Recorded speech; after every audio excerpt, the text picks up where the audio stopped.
What's up, guys? Dylan here. So, when I was growing up in the 90s, I loved rap music, and I still do, but I'm going to get to my feelings on it presently in just a moment. When I was growing up, I loved it, and I loved one group in particular. It was MOBB DEEP. Now, if any of you guys know MOBB DEEP, that's some real gangster rap. They were from Queens, New York. It was very gritty. When I heard their album, I was instantly a fan and became kind of a MOBB DEEP junkie. I loved it. It's what I listened to before a lot of sporting events. It's what I'd listen to when I was riding around visualizing, to play in a basketball game. It's what I listened to when I had beef. The beef you have when you're a little kid and or when I was just angry and I wanted an outlet. Around 16, I also started to become very spiritual, and it became a big part of my life. So for, the next 6 to 8 years, I had this kind of dual character where I was listening to this violent rap music where I felt violent a lot of times, where I felt kind of like ready to fight. And then I had the spiritual side where I was extremely kind and trying to be unconditionally loving. Now, I'm rather daft, so the incompatibility with these two things took a while for me to grasp and get a hold of. But at a certain point, I noticed that the music I was listening to, it really put me in a bad mood. It inflated my pride. It made me sort of touchy. And it was the type of anger where I would lash out at somebody verbally and then later on go, where did that come from? And when I would stop listening to rap music, specific types of rap music, for certain periods of time, I noticed my mood improved.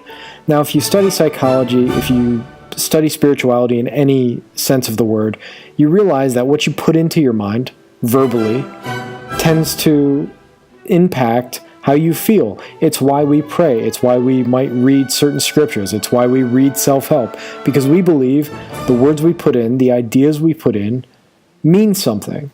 So I started to realize people who said it's just music, it's not just music. Music is one of those primordial things that can really transform a human being's psychology, that can alter it for good or ill. And a lot of the stuff I was listening to was not helping me. A lot of the lyrics weren't good. A lot of the beats were sort of dark and demonic. And I'm not saying it's not good music. I'm saying that it had a negative impact on me emotionally and psychologically. I could feel it. It didn't turn me into a killer, though if you listen to some of the interviews of people who live in inner cities and are gangbangers, they will say that rap music is a problem. And it's one, the lyrics, and second, it's not just the lyrics being dark, it's that the lyrics can turn into gang violence too. They can, lyrics can be directed at one gang and it causes retaliation. So it's not just music. People who say that, it's not. And it's not just movies. I'm not just picking on rap. I don't watch violent rated R movies very often. If I do, I treat myself like a little kid and I cover my eyes. I close my eyes. I turn away at the violent parts. And I limit the exposure to it. I really do limit the exposure to negative and violent things. And I think that's part of maturing, that's part of becoming a grown-up, is knowing that your mind and your soul and your emotions, and if you're an atheist, let's just say your humanness, needs to be fed the beautiful things as often as is humanly possible. And you'll notice a change in your mood. More importantly, you're going to notice an increase in resiliency to the stresses of life by exposing yourself to beauty. You think not being in touch with reality would somehow make you innocent and really naive when tragedy strikes.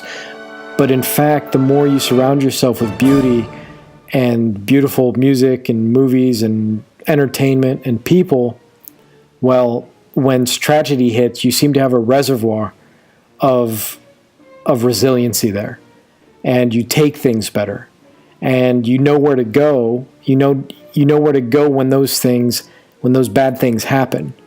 You can actually go back into the beauty that you've been exposing yourself to up to the moment of tragedy.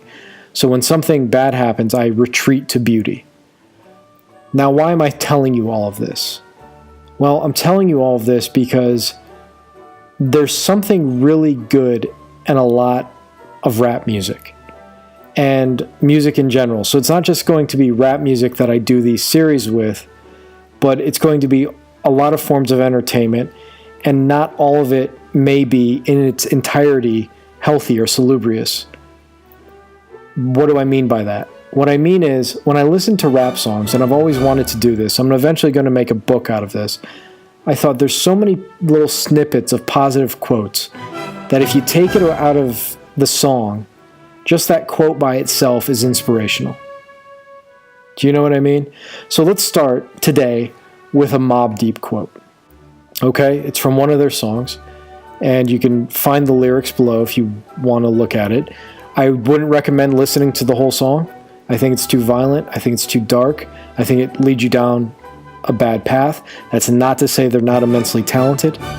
That's not to say their music isn't good. And it's not to say that sometimes maybe a song like this can help you.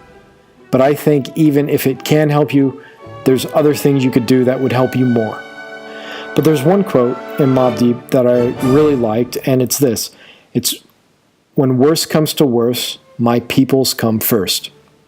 This is going to be the first of many videos where we break down rap lyrics. Just one little line, or maybe a few lines.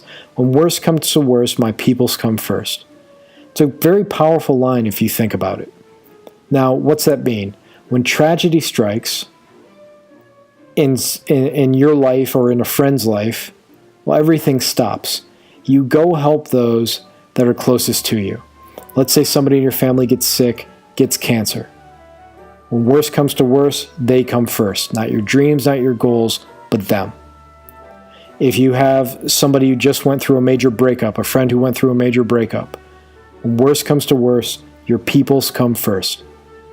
You go to them and you help them. I had a friend, I mentioned him in my program. If you don't know, I have a program called Rares on my site, dylanfreed.com. You can check it out. No matter what time I would call this guy, I could call him at 4 a.m. He would answer his phone and talk to me. His name was Lewis. He was a great friend. Worst comes to worst, I was his people's, and I came first. I have another friend that when I was going through a really tough time, he would, when I was sick, he would pick up the phone and really help me out. His name's Dave. I'm probably going to interview Dave for the channel because he was an Army Ranger. He's a really cool guy, really neat guy, fantastic friend, like a real friend. What else does it mean? When worse comes to worse, my peoples come first. If you own a business and one of your employees has some bad situation, the whole team will help that person. Now, it can't be the little things. It's when worse comes to worse, when the worst happens, when the really traumatic things in life take place, you stop everything and you go and help those people. So this is just one thing that we can do, this one lyric. And I hope if you like it, I'm going to do some more. Worst comes to worse, my peoples come first. Think about that in your life. And there'll be plenty of times, sadly, in human life where worst does come to worst. And you can be, hopefully, one of those people that others run to when they need help. That they know they can count on you, like I could count on my friend Lewis, or my friend Dave, or my friend Danny, or my friend Maria. Those networks, and that's not even mentioning family members. It's those networks that you have that you know they'll stop everything to come help you. This is Dylan Freed. Please like and subscribe. Hit the notification bell. Furthermore, check out dylanfreed.com if you want to learn more. Thanks so much, guys. Bye-bye.